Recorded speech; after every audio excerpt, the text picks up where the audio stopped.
All right, so I am here with the Tesla Model Y Performance. This one just kind of came out, and I'm going to go ahead and kind of give you guys a quick walkthrough, a little bit of info on it, and then mostly concentrate on driving. I already did a walkthrough on this one in the showroom, but now I actually have it for a test drive. So, like I said, I already did a walk around on this, but I'll just kind of go over a high level. Tesla keeps secrets about their horsepower, but this is the performance model, so we will talk about it. I think it's about 510. That's the same as the performance Model 3. They put the 21-inch rims on here. They gave it a larger spoiler out of carbon fiber. I really love the way that looks. Rear diffuser is different. It's got the performance badge on there. It's about, I think it's 0.6 of an inch lower or something like that. Different suspension. It does have adaptive dampeners on the suspension, so that kind of makes a difference there on the ride, and you can kind of set it to hard, to more firm or more soft. The ride's really nice. It does have staggered tires on this, so this one in the back here, they're wider than they are in the front. What I don't like is they did I like the rims, but they did really wide rims, and then actually kind of a little bit narrow tires for how wide the rims are, so you don't have a lot of curb protection. This is a demo vehicle with practically no miles on it, and somebody's already curbed the rim in the front. It's pretty crazy. I would definitely want a little bit wider tires on there on both the front and the back, maybe even a square setup. A little bit of a more aggressive front. This is different than the normal Juniper, and then they have the new lip in the front there. I hear a lot of people complaining about the mix of the gloss and the flat black. I like it. I think it looks good. So just walking around. What else we got here? This one has the white seats on the interior. Let's see if we can open up the trunk. I'm not even sure how we open this up from the outside. Oh, yep, the little button there. I love the way this is set up. It just is so nice back here. Has the little cover is tucked away under here, but you have a huge sub trunk. Little pockets on the side. Lays flat, and then you have your buttons here to put them down, and as you can see, it moves the seat in the front because my seat was pushed really far back, and then it drops that down, and then it actually brings the front seat back. Another new thing that they do have on here is the this thigh bolster here, which is really cool for us tall people. There it goes. Kind of comes out, supports your thighs. It's nice. It seems like something small, but it's actually really nice. They have the dual pane windows on here. That makes it a lot quieter inside. So go ahead, and we're going to jump in and concentrate more on driving this thing. Actually, just a couple other things, just in case somebody didn't watch the other video. We got some carbon fiber accents in here, white leather performance seats with much thicker bolstering. It's got the performance logo sitting there. The center screen is a 16-inch QHD screen, so it's not quite 4K, but it's better. It's higher definition than the previous screens that was in it, and it has a thinner bezel and supposed to be a little brighter colors. It looks really nice. It's a little bit hard to notice unless you really have a discerning eye, but it's a little bit nicer than the one on the other one. The Model Y there, and then it's hard to see. I don't think the video will pick it up really, but there is a puddle light there that you can kind of just make out, but it's the middle of the day right now. But there's a performance logo in there. Inside these pockets, it's felt lined. That helps make it quiet inside the cabin. All right, so we're inside here, and we're gonna go ahead and take this for a drive. I'm going to go ahead and stick you guys behind me, so instead of seeing my face, you'll be able to see the screen, the animations that it does, because we're probably going to turn on full self-driving. The full self-driving is incredible in this. That's actually one of the things that has set me up to be a Tesla fanboy, and where my next vehicle will be a Tesla for sure. Still trying to decide which one I'm going to want. I really love performance, but the S and the X are both so dated. I love the Cybertruck because it's big, and I love trucks, but it's a little bit big. It's a little bit too big for actually what I need and my parking spot.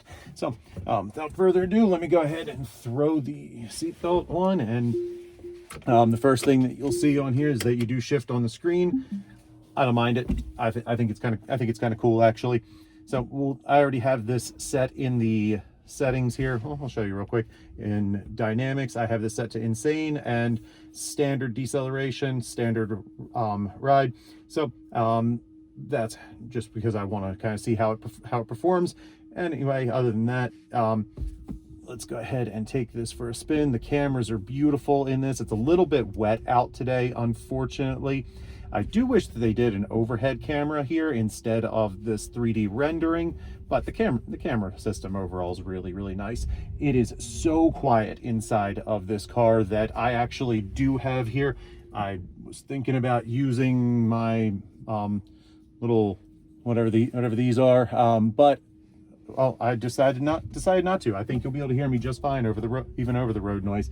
Now I'm going to try and find a dry spot to actually do a nice at least a 0 to 60. But unfortunately, especially for a performance vehicle, the service center kind of set me up for failure here a little bit. They gave me the demo vehicle with 50% state of charge. We all know that car, it's not going to perform at its absolute peak at a lower state of charge like that. I wish that we had 80-90% or enough time for me to go hit a supercharger and charge it up, but I don't.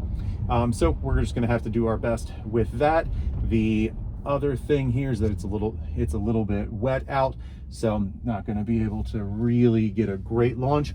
Oh, and let's see, there's no car behind me right now. I'll try and do this right here. All right, so foot on the brake, foot all the way on the gas. Says ready to launch, let go, and there we go. At 60. Oh, that felt pretty damn good. I'm pretty impressed.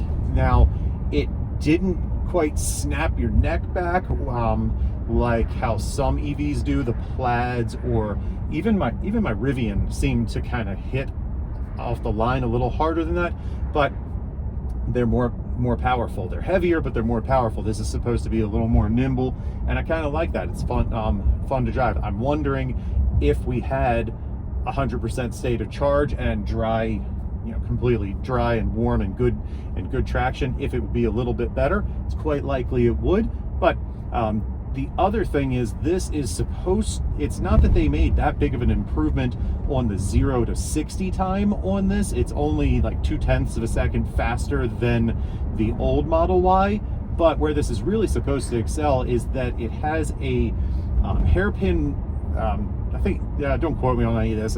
I believe it's a similar design to the Plaid motors, the new 4DU, something like that, motor that they put in the rear of this one, and it spins faster. It spins faster to higher RPMs and makes power further into the RPMs. So it's supposed to, this Model Y performance is going to continue to pull higher into the speed than the old Model Y performance was. So highway speeds, it should be noticeably faster. The like 60 to 130 is kind of the new benchmark that a lot of people are using for very fast cars to measure them.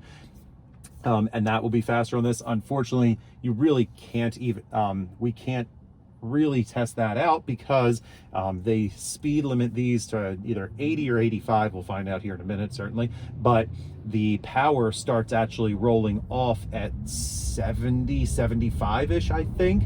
So really, to try and do like any type of pull at highway speeds, by the time you step on it after 60, it pulls for 1 or 2 seconds before you're all the way up at 70, and then it stops. So I don't know what this will actually feel like doing a highway pull.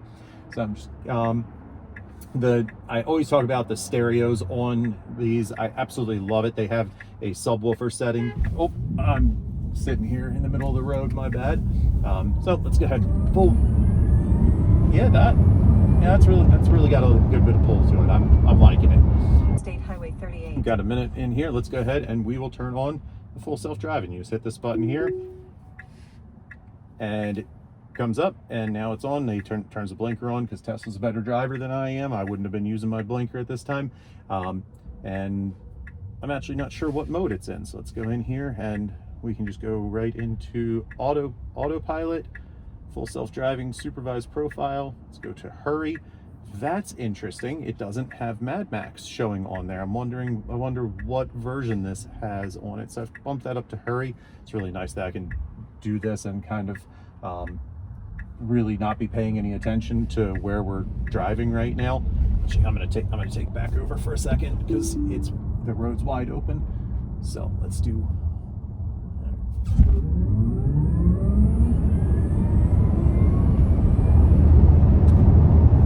Yeah, it's pretty quick. Take the Interstate 295 Definitely, south ramp on the right. Definitely liking it. I just wish that I could, have dry tires and a full charge and not have the power start pulling back at 70. So I was surprised that I didn't see the Mad Max mode. So I'm going to go through and look at what software this actually has on it here. Now take the Interstate 295. We got a little bit of traffic, so I'm going to turn full self-driving back on. That is so freaking cool. I absolutely love that. It blows me away how well that works. It's getting a little warm in here, actually. So let's first. Oh, we only have 64 miles on this. I think I've done probably half, almost all of that actually. So that's kind of cool. AC does have the heated and cooled seats. That's always nice. So it's just driving for me, and I don't know. Let's see. Software version 12, full self-driving supervised 13.2.9. It does not have the newest full self-driving software. That's insane. This is a demo that just came out. Why would they not have this updated? Not sure on that. I'm not an expert on their softwares and things and what versions are out for each vehicle, but I'm just pretty sure that the Model Y would be one of the first to get that, and I don't know, I've seen the Cybertruck with it. Maybe I'll do a little research on that, but yeah, so this does not have the newest software for full self-driving, and yet the full self-driving still is impressive. That does actually make a bit of sense. I tried it earlier where I purposely sat on my phone to see if it would give me a message about paying attention, and it did. So all right, well that's kind of the majority of it. I hope you guys can still hear me well. We're doing 80 on the highway right now, and with the AC on in here, and it is really quiet. It sounds very good. I actually like this car a lot.